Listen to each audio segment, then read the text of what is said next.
Oh. Oh. Poor Santa. He's been having a rough couple of months.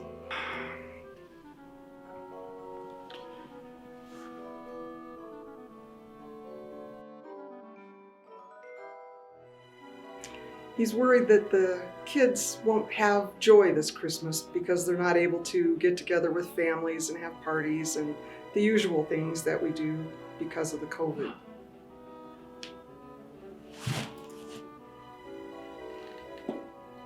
Santa, are you okay? Oh, no. Are you okay? Oh. You're okay.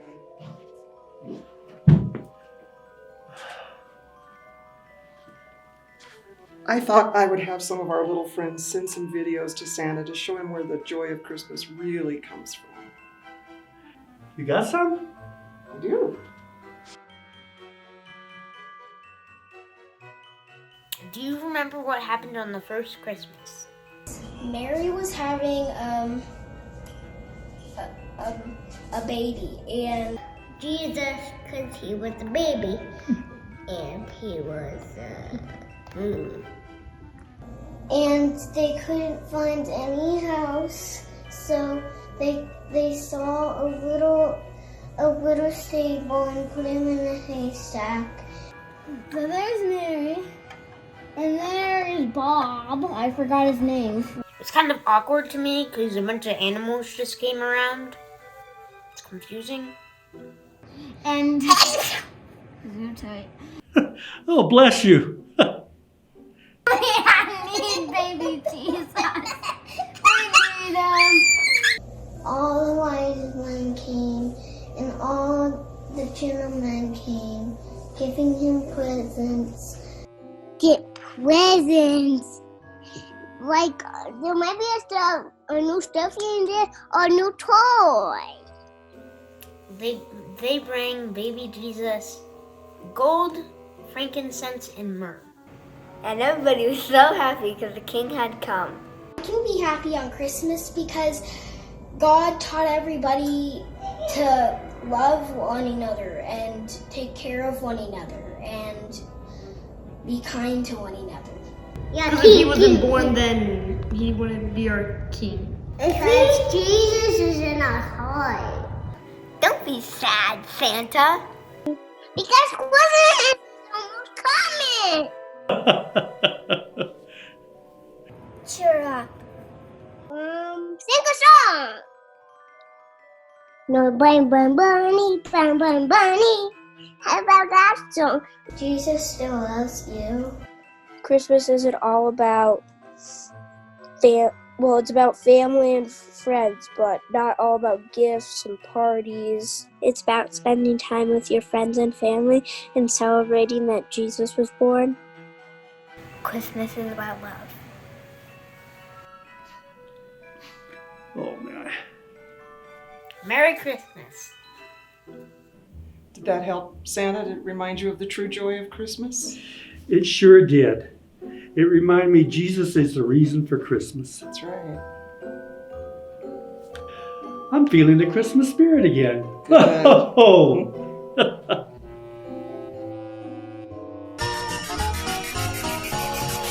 Here comes Santa Claus, right down Santa Claus Lane. Vixen and all his reindeers pulling on the reins. Bells are ringing, children singing, all is merry and bright. Oh boy. So hang your stockings and sing your carols, 'cause Santa Claus comes tonight. Here comes Santa Claus, right down Santa Claus Lane. He's got a bag that's filled with toys for boys and girls again. Hear those sleigh bells jingle, jingle.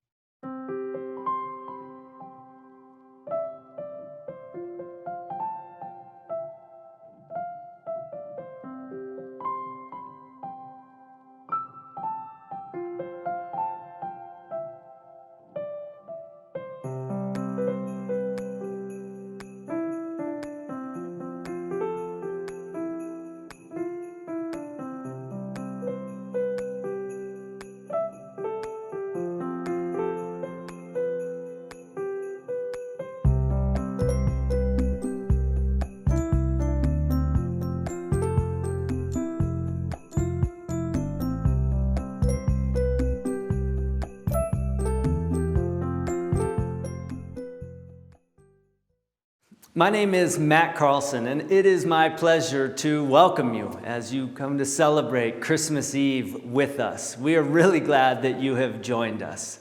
Now, Christmas is a time of giving gifts, and we actually are going to give you an opportunity to give financially if you would like, but it's not to our church. We have created a fund called the Crisis Response Fund, and just during these days, there are a lot of unique needs. And so you could text the phone number, text any gift. The phone number is 720-513-5533, and then you have to put in the amount. So say you want to give $100, you write 100 space crisis. So the amount and space crisis. And this money is going to, in our local community, needs because of COVID. We've helped local elementary schools, 2 different elementary schools with thermometers and masks and gift cards for families. We've helped a middle school get a bunch of money, about $1,000 to get masks for their families and for their staff. We've worked with local nonprofits, Shiloh House that works with kids who are in the foster care system and helping them. Also just a number of individuals have come to us who've lost jobs because of COVID, and we've been able to help with rental assistance or car payments or even fixing things around the house that needed. So if you choose to give in this giving season, know that your money is going to help local families and our community right here in Boulder County. And as fun and as great as giving is, we recognize tonight that it's actually about receiving and celebrating the gift that we have received in Jesus coming. And so I want to invite you, just maybe close your eyes, take a breath, be present right here, and let me pray over us. God, we thank you for this moment. God, we come and we're not just doing a thing, we're actually trying to be intentional, and we are going to be intentional to look towards you, to celebrate you, to recognize Christmas is a celebration of your coming. And in that we have connection with you and relationship with you and forgiveness in you. And so tonight, in our homes, we're actually gathered together to celebrate, and we put our focus on you. Open our ears, open our eyes. In Jesus' name, amen. I invite you, come and worship with us.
The stars are brightly shining. It is the night of our dear Savior's birth. Long lay the world in sin and error pining till He appeared.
I want to introduce you to my family. This is my daughter Stella, my son Jack, my daughter Corinne, and my wife Melanie. And I've asked them to join me here for two reasons. One, they're going to share a few things here in a few moments. And secondly, I know so many of us are gathered with our families and kind of huddled around the screens and watching this service. So I wanted my family to be here with me. I also can recognize that there's a number of us who our entire family's not with us. And because of the pandemic, things are not what we would hope they would be. And so we're sad for that. And this has been a year where many things that we've desired haven't been. And so we recognize that. Also, this has been a year where we've recognized and hopefully we've been grateful for all of the things we do have and the family that we do have and the moments we have been able to share together. And so I hope for you and your family tonight that you are grateful for what you have. I hope. Our church has been talking about hope these last few weeks leading up to Christmas and really focused on hope. As I think about hope, so often how I hear it right now in our culture is connected to a vaccine. I hope the vaccine comes soon. I hope there's enough for everyone to get it, or I at least hope that those who are most vulnerable will be vaccinated soon. And so we talk about the hope of the vaccine, and this is because we are a world waiting for a cure to this pandemic. And the cure is going to come in the form of a vaccine. And so we hope for it. But the truth is that tonight we gather for even a much greater hope. That we gather tonight to celebrate the hope of Christmas. And this is a hope which we recognize what God has done for us. This is a hope rooted in the historical reality of Jesus' birth, that he really was born.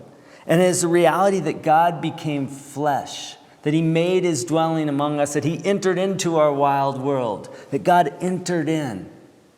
And so Christmas is a celebration of Jesus' birth. But why does it matter? Why has Christmas become the biggest holiday of the year in our culture? And the reason, friends, the reason for this, and let me just say it this way. The reason is, as we long for a hope of a cure for COVID, let me put it in this language, that God sent Jesus to be the vaccine that will cure us from a life separated from God. This is not a physical illness, but more a deep one of the soul. And the cure isn't a physical, the cure is a cure of our souls. It brings us back into right relationship with God through Jesus. It's a cure for our shame-stained conscience. It's a cure for the rich and the weary. It's a cure for the optimistic and those of us who carry a big burden. It's a cure for each and every one of us.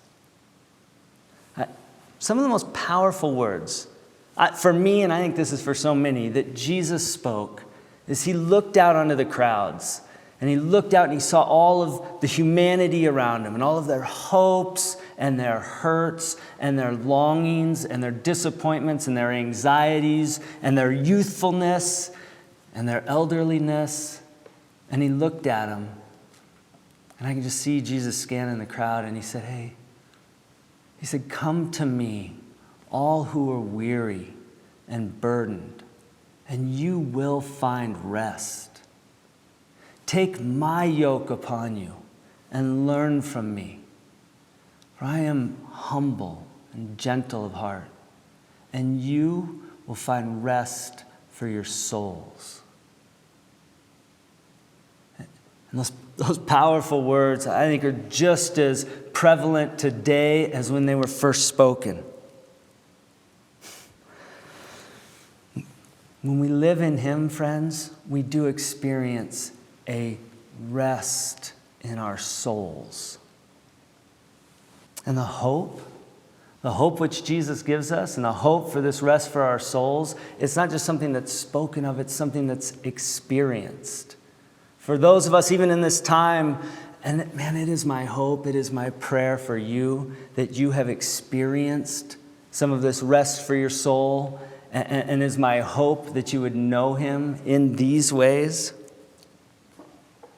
Because when Jesus restores us to right relationship with God, there's some things that begin to happen in our life. There's a peace that happens. There's a perspective about what is going on in the world that comes. There's a purpose that our lives are about more than just ourselves, and we live in something bigger than just our own selfishness. And for those of us who really take that yoke on us and begin to learn from him, what happens when you begin to learn from Jesus and have right relationship with God? You become a person who's just more kind, who actually does experience more peace, a gentleness and a humility, a joy and an enjoyment. I am grateful. Friends, I am grateful for the hope of Christmas, that God has worked in my life and brought me back to right relationship with him. And that in that, as I continue then to learn from him and walk in him, there's a hope that I have experienced. Let me just tell you personally, as I have walked through all the ups and downs of the past 8 months and continue to look forward, it has given me an endurance. That the hope of Christmas and that God entered in and has restored me to right relationship with him, it gives me an endurance. I have an endurance and I can just keep going and say, God, I trust you. I trust you. And so here is now why I've asked my family, and here's where you guys get to speak. I want to hear from you guys. What has the hope of Christmas and the reality that Jesus has come into our lives and that we can trust him and have relationship with God, how has that given you hope? What has that looked like? I think for me, during COVID, it has felt lonely because usually we're in school and we're hanging out with all our friends. But then I realized that I'm not alone, that Jesus is always right by my side. So I feel like for me recently, so much stuff has been canceled. And so one thing that has stayed consistent is my life groups. And that has been such a key aspect of my life right now, just to be able to go somewhere and to be able to continue to learn about God and learn something new. For me, just around the season of Christmas, I'm reminded of how Jesus came down to the earth for us and just what an incredible gift that was. And I'm also reminded of how Jesus is going to come again, and that just gives me so much excitement and hope. With so many changes this year, I'm so thankful that Jesus does not change. He's faithful, he's true, his character's the same as it has always been.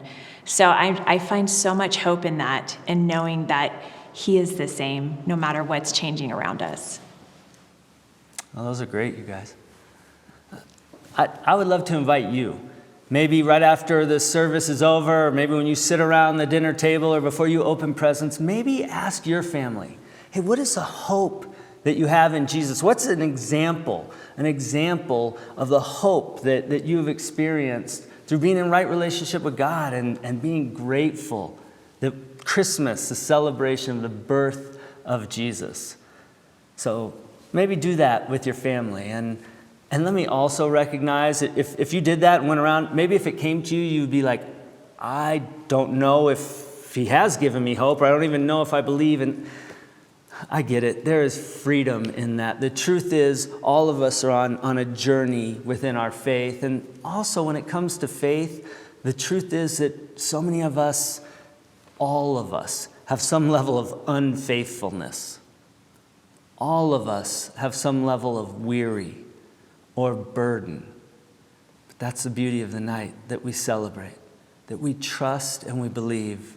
If we come and we learn from Jesus and we have restored relationship with God, we will find rest for our souls.